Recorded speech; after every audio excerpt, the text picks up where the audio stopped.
All right, guys, today we're going to be learning about proportions. We're going to be drawing an adult male figure using the 1:8 head rule. Now, all the proportions and things I'm going to talk about later in this video are general proportion rules.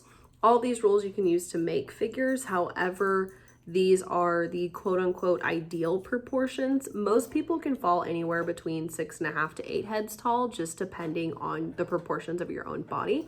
But the rules that we're going to be talking about here and the proportioning rules as far as like where your elbows fall and how far your shoulders are apart will be true to 99% of people unless you're making something purposefully out of proportion, kind of like Quasimodo from The Hunchback of Notre Dame. So let's get into the video. Is that you want to make 8 equal segments because you want to make sure your proportions are right. I didn't have a ruler. If you have a ruler, you're more than welcome to use it. But I just used spiral notebook paper so that I could evenly measure out my 8 portions. I made 8 circles tall just to show where the heads are. Now your shoulders, you see that I drew that out there. It's going to be one head turned to the side twice. And what I like to do, so I numbered my section so that I could easily talk to you guys about it as well as keep up with where I'm at in general. Because when you're just looking at 8 lines and 8 circles, it can be a little confusing. I like to map out my skeleton first, where the joints are going to fall. So you'll notice the elbow joint right here is going to line up with that third line, which is also about where your belly button's going to be. Your wrists are going to fall about to where your hips are, and the ends of your fingertips are going to fall about halfway down from your thigh. Just like the bottom of your kneecap is going to fall at the bottom of that 6th line. And then your ankle joint's going to fall about a third to a quarter up from the bottom of that 8th line. So I went ahead and erased my circles. It's just easier for me to understand that way and follow along with what I'm doing. And now I'm just going to start building out my body of what I'm drawing. So you're going to go back and forth a lot. That's kind of how proportioning works, drawing from observation, anything that you're working on.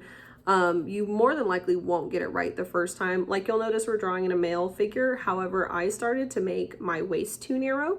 And the pectoral muscles were a little too low. Those are defining characteristics for a female body.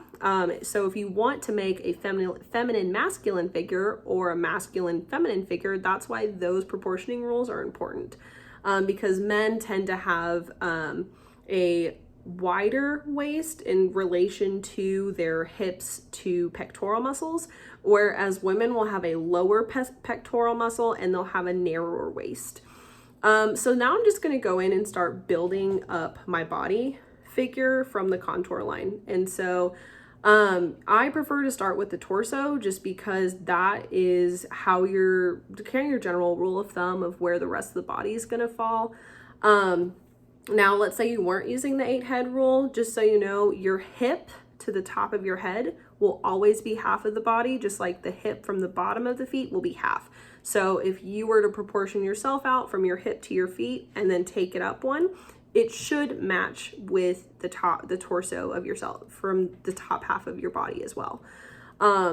So that's why learning these proportion rules is important. So if you do fall into the category like I do, where you're not 8 heads tall, you're about 7 or 7.5 or so, that's why these are important. So now I'm just going through, I erased my bubbles. I'm starting to kind of get rid of my joints and my guidelines because I don't really need them anymore because I've built in most of my figure.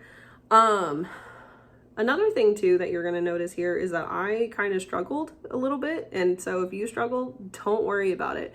It's all about practice and learning. And I haven't drawn figures in a while.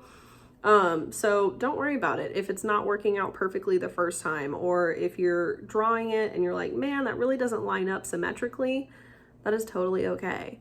That's why you're here. That's why you're learning. I also didn't really get too detailed as far as like where how my hands were, my feet. I really just wanted to give you guys a general idea on where things fall and the ratio to the rest of the body. So you'll notice there, I just went and I was like, man, that hand doesn't look like it's lining up properly with the rest of my body, and it wasn't. And so I just used the other side of the body to quote unquote trace my line over to the other side so I can make that hand line up.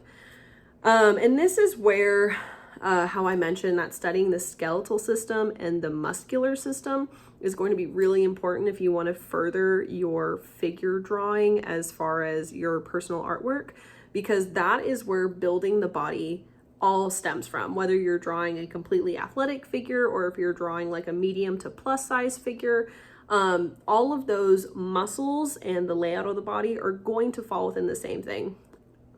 So now we're done.